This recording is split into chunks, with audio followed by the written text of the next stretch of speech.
You've got nothing to worry about.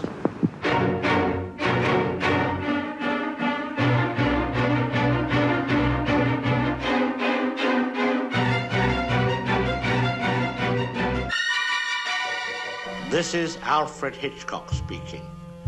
In the past, I have given you many kinds of suspense pictures, but this time I would like you to see a different one. Alfred Hitchcock expliquait la peur en la divisant en deux catégories.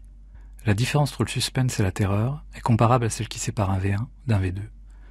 Pour quiconque ayant connu les attaques de ces deux types de bombes, la distinction sera lumineuse. Le V1 faisait un bruit de moteur hors bord, et le ronron qu'il faisait dans le ciel annonçait son arrivée imminente. Le temps qui séparait le moment où on entendait le moteur pour la première fois et le temps de l'explosion était un temps de suspense.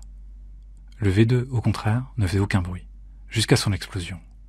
Quiconque a entendu un V2 exploser et a survécu a connu la terreur. L'inventivité visuelle d'Alfred Hitchcock est à juste titre reconnue et célébrée. Mais le son a une importance tout aussi considérable dans son cinéma. Pour le démontrer, écoutons comment le maître du suspense utilise la parole et le bruit. How do you like my tie? How do you like it? My God. The tie. Frenzy est décrit par Hitchcock comme un cauchemar réaliste sur un véritable tueur en série londonien qui étranglait ses victimes avec sa cravate. You're my type. Lovely. You shall not be afraid for the terror by night, Lovely. nor for the arrow which flies by day. Lovely. Lovely. Lovely. Dicks. Women. They're all the same. Hitchcock disait, avec Frenzy, j'ai expérimenté sur la bande-son. Quand la victime passe sur le trottoir la première fois, j'ai enlevé le moindre bruit de la bande-son. Got a place to stay? On entend la voix de l'assassin. Silence de mort. Oh, hello, it's you, Bob. Yeah. Après, j'ai utilisé le même effet, mais à l'envers. I don't know if you know, Babs, but you're my type of woman. Quand la caméra revient discrètement dans l'escalier, après que le meurtrier a amené la fille dans la chambre, on sort dans la rue, et à ce moment-là, j'ai monté le bruit de la circulation au maximum. De sorte que le public ne peut s'empêcher de penser, si la fille se met à hurler, personne ne l'entendra.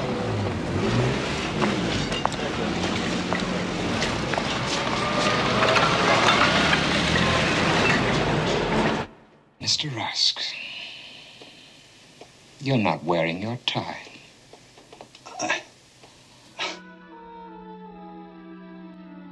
Teresa Wright, l'actrice principale du film préféré d'Hitchcock, L'ombre d'un doute, disait de lui « Il utilisait le son comme nul autre pareil. Si un autre réalisateur avait demandé à un acteur de poser sa tasse de thé, on en serait resté là. Mais avec Hitchcock, il y avait toujours une raison. Si un acteur devait pianoter sur une table, ça ne devait pas être n'importe comment, mais selon un rythme bien précis, comme le refrain d'une chanson. Que quelqu'un marche, froisse un papier, ou se mette à siffler, qu'il y ait des chants d'oiseaux, ou un bruit extérieur, tout était parfaitement orchestré par lui. Il notait les effets sonores vraiment comme un musicien écrit pour des instruments.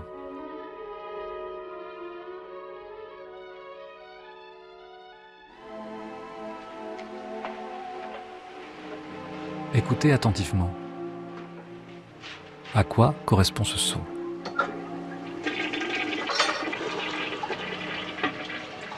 C'est la toute première apparition de toilettes dans un film américain. Les allusions aux fonctions organiques sont obsessionnelles dans le cinéma d'Hitchcock. Ce plan de psychose précède le meurtre sous la douche. Mais ce qui a choqué la Paramount dans cette scène, c'est moins la sauvagerie du meurtre que l'utilisation sans précédent d'un son de chasse d'eau que l'on tire. D'autant plus que le son traîne. Continuons et écoutons ce cri.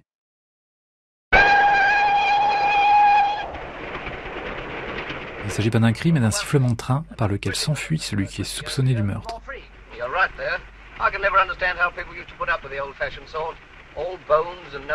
Hitchcock se joue ici de nous en faisant passer un son pour autre chose que ce qu'il est. Car sur le sifflement du train, nous voyons à l'écran la bouche de la concierge qui s'ouvre grand alors qu'elle découvre un meurtre.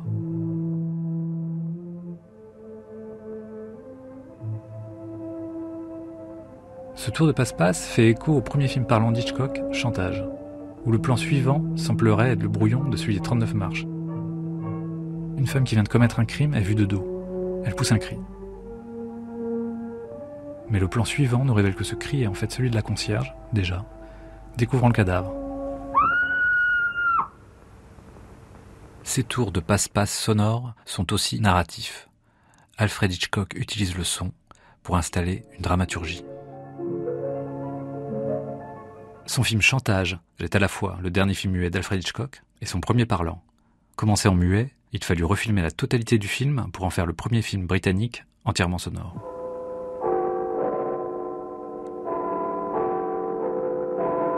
On y voit d'ailleurs constamment des plans de gens qui parlent dans des micros ou qui écoutent au casque. C'est avec ce film qu'Hitchcock a dû inventer la post-synchronisation pour doubler de nombreuses scènes. Car l'actrice principale Annie Ondra, parlant anglais avec un fort accent tchèque, était donc doublée en direct pendant le tournage par une autre actrice qui lisait le dialogue dans un coin du plateau. On entend sa voix dans un test sonore où Hitchcock la fait rire avec des propos grivois. Miss Ondra, vous avez souhaité qu'on entende votre voix dans un film parlant. Ah non, Hitch, ne faites pas ça. Et pourquoi pas? Parce que je ne parle pas bien. Savez-vous que la police va arriver? Vraiment, non, je suis terrifié. Et pourquoi? Vous n'avez pas été sage? Non, mais... Vous avez couché avec des hommes? Ah non! Restez sur place ou ça sortira de travers, comme disait la fille au militaire. C'est bon, coupez. Les réparties scabreuses durant les essais étaient une pratique courante chez Hitchcock pour obtenir une réaction spontanée, un regard, une expression, mais aussi parce que la vie sexuelle de ces comédiennes l'intéressait. A good, clean, honest whack over the head with a brick is one thing. Something British about there, but knives. Hitchcock se permet aussi de déformer le son. Le lendemain d'un crime, durant une conversation a priori anodine qu'entend une jeune fille meurtrière, le mot couteau devient obsessionnel pour elle.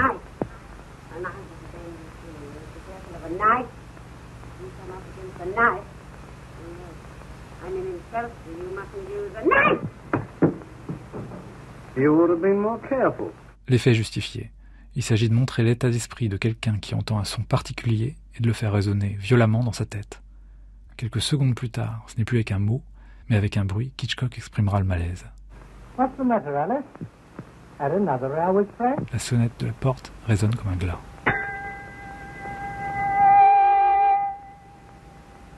Pour Alfred Hitchcock, le son peut souligner une action qui progresse ou illustrer les mouvements de la conscience sur l'image. Il peut aussi exprimer les états mentaux des personnages. Le son est donc, à sa manière, un créateur d'images. Brenda, it's Richard. Comme on l'a vu plus tôt, le cri est extrêmement important au cinéma d'Hitchcock. Dans un plan de frenzy, la caméra reste seule un temps. Attendant en bague la secrétaire de la victime, que nous venons de voir entrer dans la maison, crie pour annoncer la découverte du cadavre. Hitchcock a tenu à ce que nous, qui sommes déjà au courant des événements, et donc complices, imaginions l'horreur de la secrétaire et calculions à peu près, quand nous allons entendre le cri.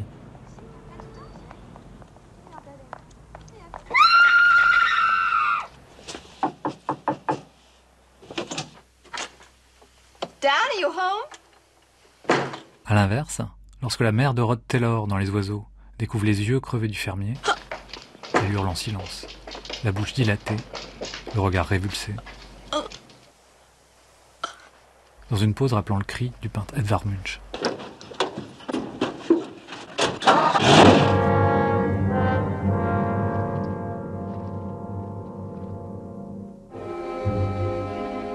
Dans le rideau déchiré, c'est un mot hurlé au théâtre pour faire diversion qui sème la contagion, déclenchant une multitude de cris.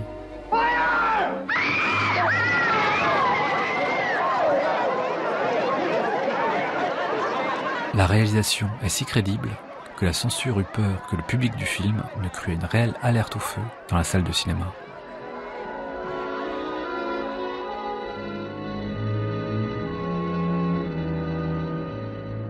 Dans la corde, le générique de début est suivi d'un cri hors champ, suivi d'un étudiant étranglé par ses deux camarades nietzschéens, ou ce qu'il croit avoir compris de Nietzsche.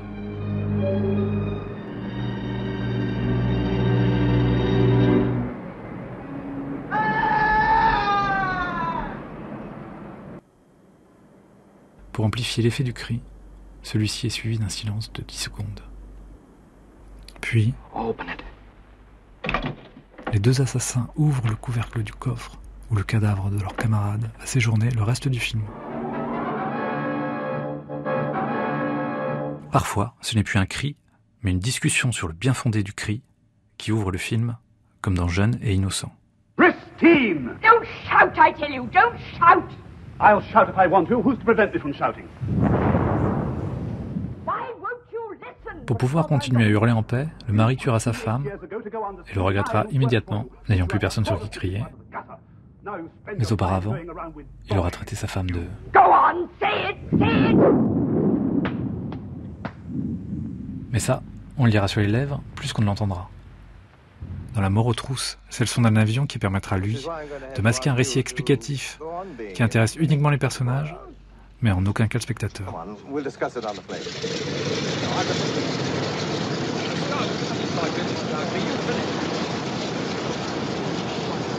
Ces effets de masque sur la parole étaient avant-gardistes, car à l'époque, ils pouvaient être considérés comme un défaut de mixage. Plus tard, ils seront utilisés abondamment par Jean-Luc Godard.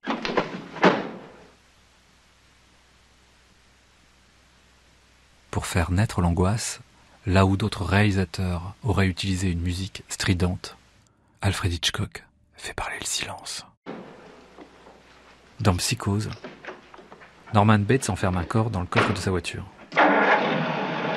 Il plonge le véhicule dans un marais.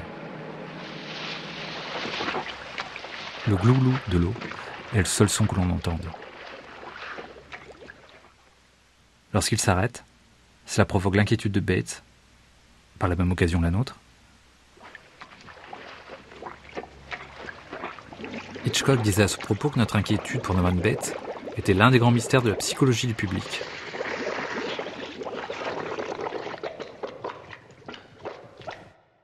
I want you to go as quietly as possible. Do not make a sound until I tell you to run. Then run as quickly as you can. Now, does everybody understand? Yes, all right, John, you lead the way. Dans les films d'Hitchcock, le silence précède souvent un déchaînement de violence, comme cette scène des oiseaux, où les enfants, avec précaution, sortent de l'école.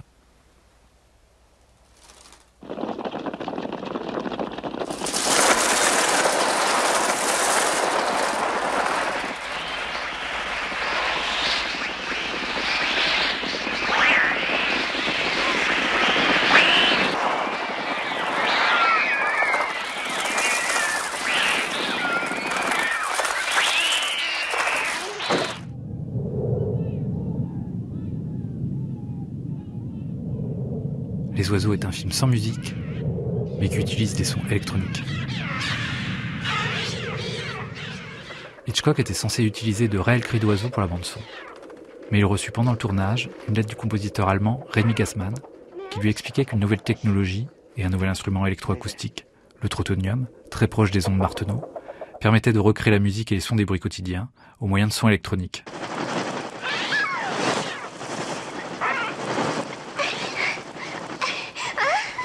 Et pouvait apporter ainsi une dimension nouvelle au cinéma.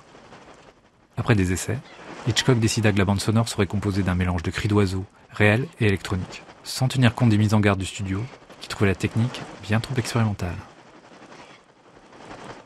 Cette bande sonore fut donc réalisée à Berlin par Gassmann et son collègue Oskar Sala, sous la direction du compositeur attitré d'Hitchcock, Bernard Herrmann, ouvrant la voie pour les 20 années suivantes à une révolution des effets sonores.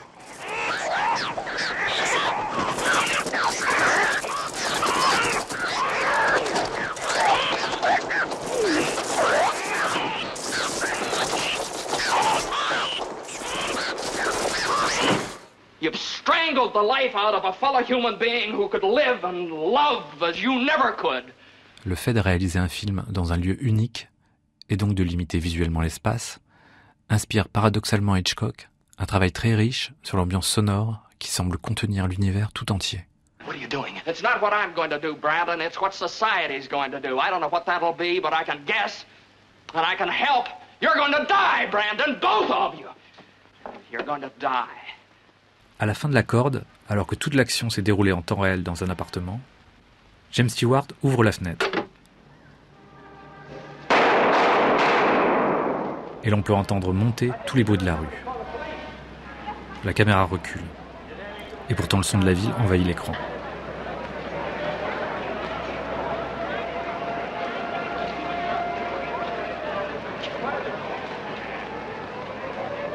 Le bruit de la sirène qui arrive au loin a été enregistré avec une vraie voiture qui se déplace vers le studio. Et non avec un son tiré d'une sonothèque comme le souhaitait au départ la production.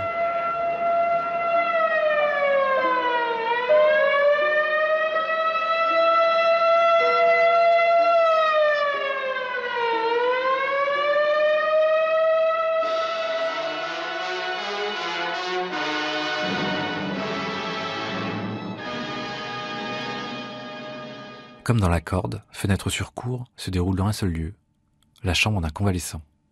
Dans ce film, l'avancée technologique permet à Hitchcock de travailler plus finement l'ambiance par superposition de plans sonores.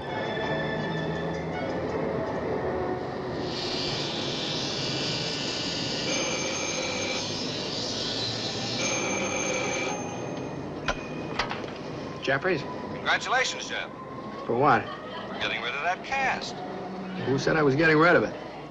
Le critique Serge Danet écrit « La cour est avant tout un bain sonore, saturé, urbain, plein de rumeurs et de promiscuité, d'air chaud et de réverbérations inavouables. Écoutez Fenêtre sur cour. »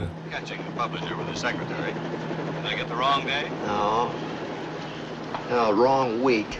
Next Wednesday I emerge from this plaster cocoon. James Stewart parle au téléphone et regarde par la fenêtre le pilote de l'hélicoptère.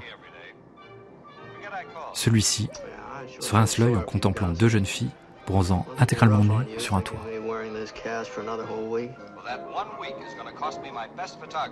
La musique que l'on entend est celle sur laquelle danse la voisine avant de nous montrer sa culotte.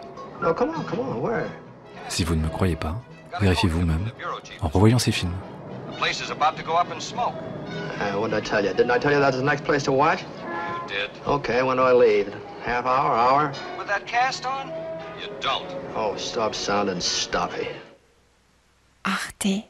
On se retrouve bientôt pour la seconde partie sur l'utilisation de la musique dans le cinéma d'Alfred Hitchcock. Radio. You asked for something dramatically different. You got it. Point. So did you. Comme. Goodbye, Jeff. Now, wait a minute, Gunnison. Now, you've got to get me out of here.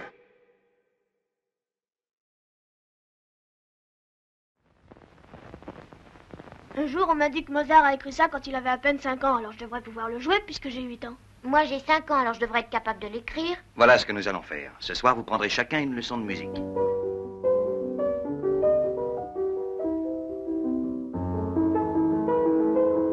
Après avoir traité des sons, abordons maintenant le rôle de la musique dans le cinéma d'Alfred Hitchcock. Oh, it's just like Sherlock Holmes and his fiddle. A stream of beautiful sound, and then suddenly out pops the solution. Souvent, pour les personnages des films d'Alfred Hitchcock, d'une vague de sons harmonieux jaillit la solution. Oh, I must run. La musique au cinéma peut être de deux natures d'après les théoriciens. Elle peut être extradiégétique, c'est-à-dire hors de la narration, ou diégèse. Dans ce cas, elle vient se superposer aux images sans être entendue par les personnages du film. Elle n'est pas là pour eux, mais pour les spectateurs du film, à qui elle apporte une couleur, une ambiance, ou encore un indice sur l'état d'esprit des personnages. C'est l'usage le plus courant de la musique au cinéma. Mais la musique peut aussi être diégétique, dans la narration, c'est-à-dire produite par une source à l'image. Elle est donc entendue par les personnages. Par exemple, si un personnage allume la radio, la musique qui sort du poste est dite alors diégétique. Elle l'est dans le plan. Dans l'ombre d'un doute, pour masquer les cris de sa nièce, qu'il a enfermée dans le garage afin de l'asphyxier, Joseph Cotten monte le son de la radio. Oh, doesn't have to be so loud. Get the lower tones better. I like it loud. Music's too soft. I can't tell if they're playing. I have a band caught in the garage. There's something the matter with the door. Toujours dans le film préféré d'Alfred Hitchcock, L'ombre d'un doute, la valse de la veuve joyeuse, de Franz Lehár, sert à évoquer le passé de Joseph Cotten.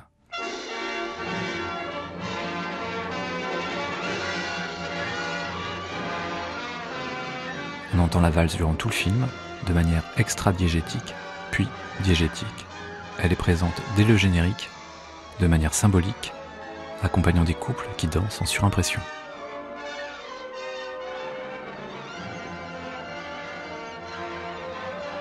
Lorsque Cotten, accusé d'étrangler des veuves, aperçoit des policiers, la valse est citée. What do you know? You're bluffing. You've nothing on me.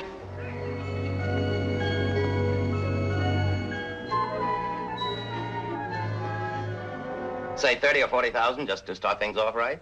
That's a lot of money. He won't have it long. The government will get it. The government gets... You're not to talk against the government, Roger. My goodness, the way men do things.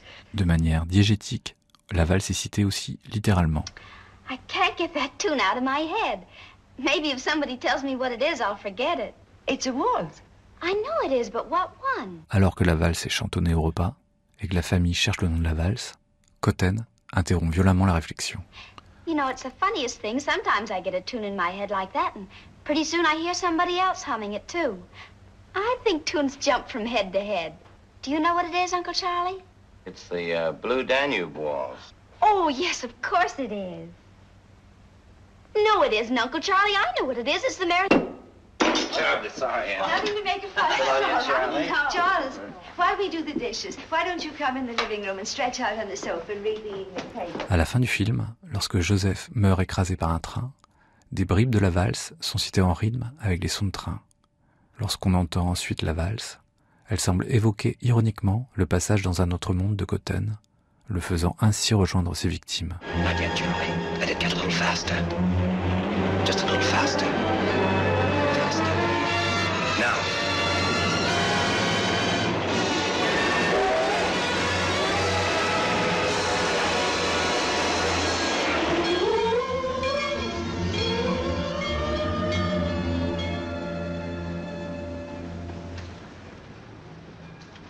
Hitchcock utilise dans quasiment tous ses films un MacGuffin, c'est-à-dire un truc, souvent mystérieux, parfois secret, qui reste vague, et que poursuivent ses personnages. C'est le plan de l'arme secrète à dérober, l'objet que tout le monde recherche. Bref, le MacGuffin est un prétexte que le spectateur oublie très vite au profit de l'action. I want you to take back a message from Mr. Callender, the Foreign Office in Whitehall. Then you are a spy.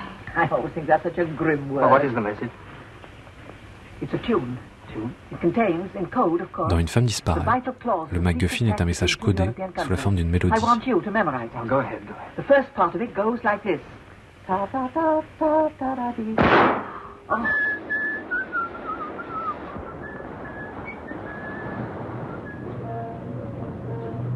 On entend cet air mystérieux interprété par différents messagers tout au long du film. Pour que ce thème ait tout son impact, Hitchcock supprime toute musique d'accompagnement ou extra-diégétique. Wait a minute. It's gone. What's gone? Oh, the tune, I've forgotten. No, oh no. Oh, wait a minute, let me concentrate. Dun, dun, dun. No, that's the wedding march. This is awful. I've done nothing else but sing it since the day before yesterday, and now I've forgotten it completely.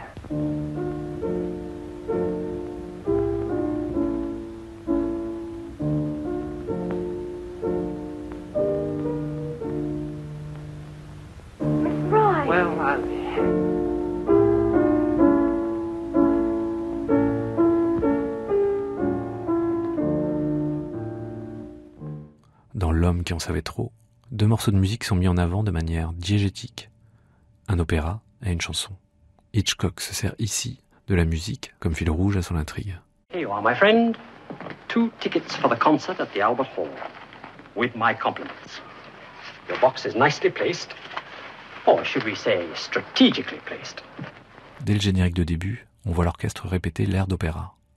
Plus tard, un des malfrats explique longuement à l'assassin la structure de ce morceau en lui passant le disque sur un électrophone. Now, if you listen, I'm going to play you the exact moment at which you can shoot. So listen carefully.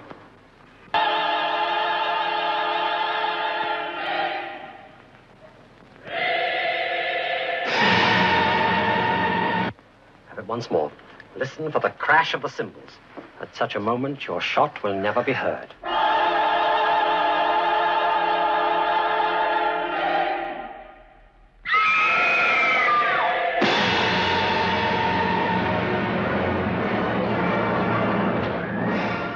Alors que Hitchcock utilise l'air d'opéra comme support pour un meurtre, la chanson « Que sera sera » évoque la vie.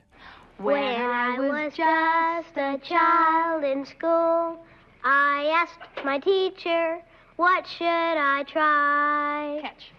Should I paint pictures? Should I sing songs? Elle est chantée 2 fois par Doris Day, la première fois avec son fils. Que sera, sera, whatever will be, Et la seconde fois à la fin du film. The future's not ours to see. Que sera, sera. That's my mother singing! Doris Day chante cette chanson à plein poumon pour que son fils puisse l'entendre et la reconnaître dans l'ambassade. Are you quite sure? That's sure I'm not! What you doing here? Should I paint pictures? Should I sing songs? This was her wife. La chanson fait bien venir l'enfant jusqu'à sa mère et illustre ainsi la fatalité des paroles du morceau. Ce qui doit être sera. Nous ne pouvons prévoir l'avenir. Ce qui doit être sera.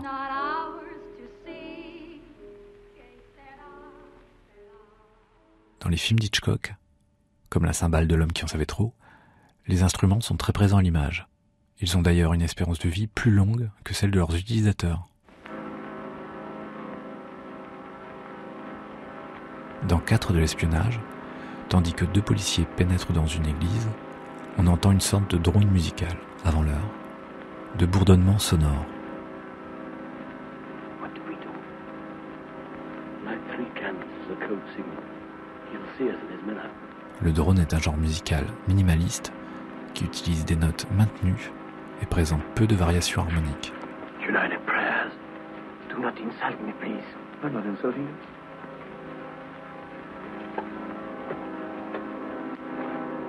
Après avoir cherché dans l'église déserte la personne avec qui ils ont rendez-vous, les policiers, agacés par le son, découvrent qu'il provient du corps de l'organiste mort, allongé sur son clavier. Strangle. Nice work. Someone very much did not want we should speak to him. Petite parenthèse, le titre original du film 4 de l'espionnage est The Secret Agent. Mais Agent secret est le titre français, lui, de Sabotage, tandis que Saboteur est le titre original de 5e colonne. Il y a de quoi s'en mêler les sabots. Give us that poem. God bless him. Is he starting to write poetry? Oh, let's have the gramophone. On a vu que les chansons jouent un rôle extrêmement important dans les films d'Hitchcock. Dans l'un de ses premiers films parlants anglais, Juno and the Peacock, il en fait un usage qui n'est pas tout à fait convaincant. Pour imiter le son d'un gramophone, un accessoiriste chante une chanson avec un mégaphone et une pince à linge sur le nez.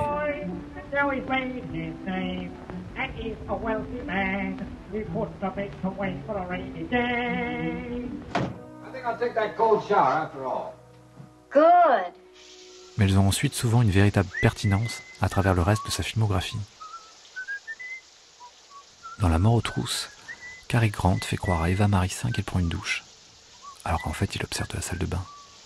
Pour la duper, il sifflote d'un air faussement détaché, Singing in the Rain, c'est-à-dire chantons sous la pluie.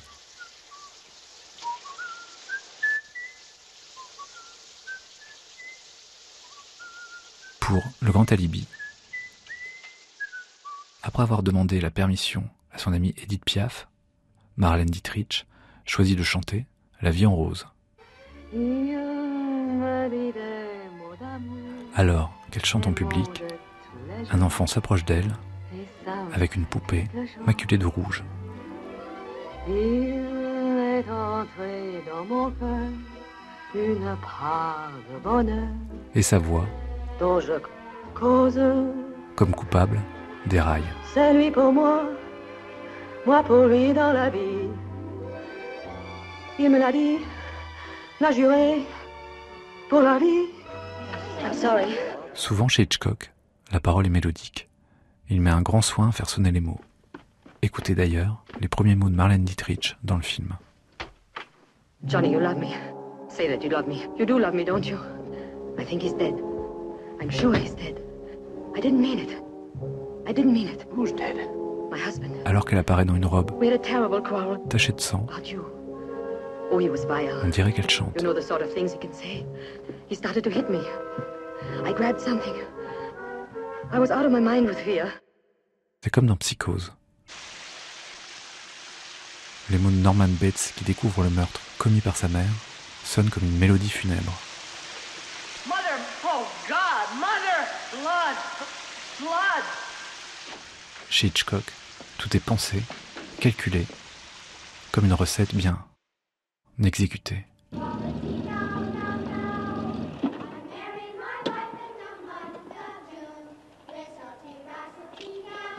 Dans Les Oiseaux, encore un film sans musique extra-diégétique, on peut entendre les enfants chanter à l'école une comptine à récapitulation, c'est-à-dire une formule qui se répète et s'additionne à chaque fois d'un élément nouveau. Comme par exemple dans Alouette, Gentille Alouette, et la tête, et la tête. Ristlety, rustlety, now, now, now. With every stroke she shed a tear. Ristlety, rustlety, hey Johnny Dosselty, restley, go quality. Ristlety, rustlety, now, now, now. À chaque nouvelle récapitulation musicale, on voit de nouveaux oiseaux apparaître derrière Tippi Hedren, assise dans un parc. What is it? Look. We've got to get the children out of here. La musique exprime ici un principe mécanique et fatal. Dans L'inconnu du Nord Express, une femme se fait étrangler au son indifférent du limonaire d'un manège voisin. Is your name Marion? Why, yes. How did you... À la fin du film, ce manège s'emballe et la musique s'accélère avec lui, devenant de plus en plus aiguë.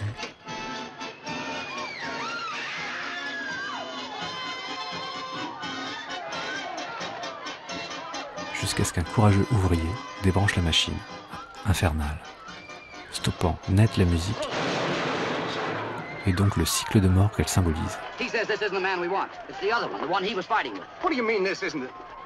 Not Haynes. But you said he was. You pointed him out. No, I didn't, sir. I've never seen this man before in my life. Ce procédé fait écho à une scène de La Corde. What do you suspect? Oh, I've forgotten. Where's David, Philip? I don't know. Alors que l'un des deux assassins essaie de se concentrer afin de jouer le mouvement perpétuel de Francis Poulenc, son professeur, James Stewart, se met à le questionner. You're confused. Brandon dreamt that up. Afin de le pousser dans ses derniers retranchements, Stewart déclenche un métronome qui l'arrête, puis redémarre, sur un tempo de plus en plus rapide. Well, I just meant that Brandon's story wasn't true. I didn't mean I hadn't killed any chickens. That's what you said. Le rythme du dialogue se calque sur l'engin, s'accélère et s'arrête net, comme s'il se brisait. Because I don't like to talk about what? I can't play with that thing. Quand Hitchcock place la source sonore à l'image, de manière diégétique, la musique investit l'intrigue. Elle en devient l'acteur, le moteur ou le motif. Passons maintenant à l'étude de la musique extra-diégétique. On dit que la bonne musique de film ne doit pas se faire remarquer. Elle doit être entendue, mais pas écoutée. Hitchcock disait « Je ne veux pas du tout que les spectateurs écoutent consciencieusement la musique. Elle peut produire l'effet souhaité sans que les spectateurs soient conscients de la façon dont cet effet a été produit. » Chez Hitchcock, la musique accompagne la mort subite, notamment lors des chutes violentes qui émaillent ses films. À la fin de Vertigo, l'écrasement au sol du corps de Kim Novak est suggéré par des cuivres.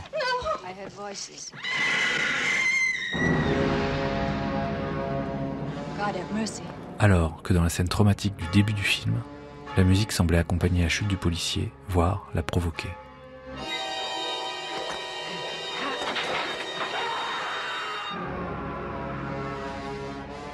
Avant, pendant et après la chute, la musique est là. Elle provoque, accompagne et clôt une existence.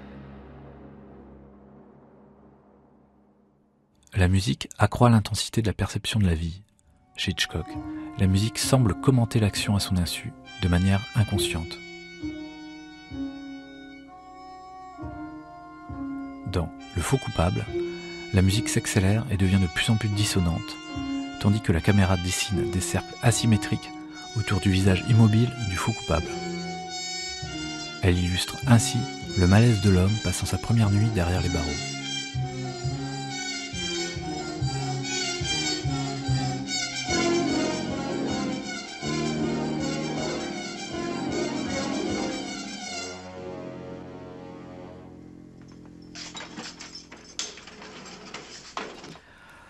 Le Faux coupable est la deuxième collaboration musicale entre Bernard Herrmann et Hitchcock. Après avoir travaillé pour la radio et le cinéma avec Orson Welles, il sera le compositeur attitré d'Alfred Hitchcock de 1955 à 1966. Sa musique se définit par des accords empilés, lancinants et hypnotiques. Herrmann utilise fréquemment le procédé de l'ostinato. Il répète obstinément un rythme ou une mélodie en utilisant différentes variations durant tout le morceau. Soutenu par les dissonances et les orchestrations perturbées, le minimalisme de sa musique imprègne immédiatement et durablement le spectateur. Herrmann a été le compositeur qui a le mieux compris Hitchcock, celui qui a le mieux collé à ses intentions, pour exprimer une émotion, une intensité, une atmosphère, un non-dit. Il a été aussi souvent source de propositions, comme dans Psychose.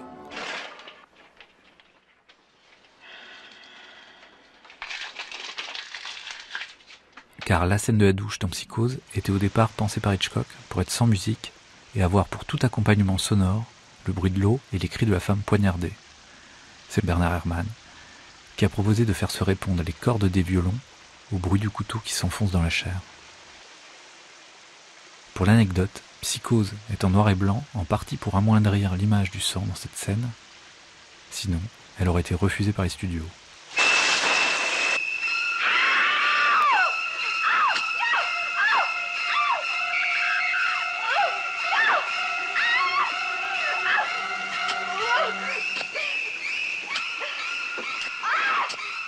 Et pour répondre à la dureté de ce noir et blanc, Herrmann choisit pour l'orchestration uniquement des instruments à cordes, utilisés dans un esprit proche du divertimento de Béla Bartók. Écoutez, Béla Bartók, Bernard Herrmann, Bartók, Herrmann.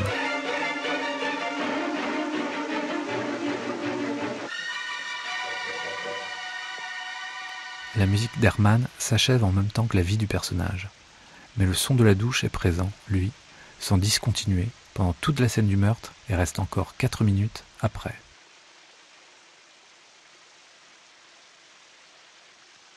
La fin de l'humanité est ici la fin de la musique. La musique n'est pas que symbole de vie, elle est vie, elle est le propre de l'homme. Si la voix ment parfois, la musique, elle, en est incapable. Elle est même supérieure à l'homme puisqu'elle maîtrise l'inconscient. Peut-être symbolise-t-elle une sorte de démiurge, un dieu? Non. Plutôt le réalisateur du film, Alfred Hitchcock. Arte Radio. Et pour conclure cette émission, écoutons cet extrait de L'homme qui en savait trop. .com. At such a moment, your shot will never be heard. Even the listeners will be undisturbed. I think the composer would have appreciated that, don't you? Now, any questions, musical or otherwise? No.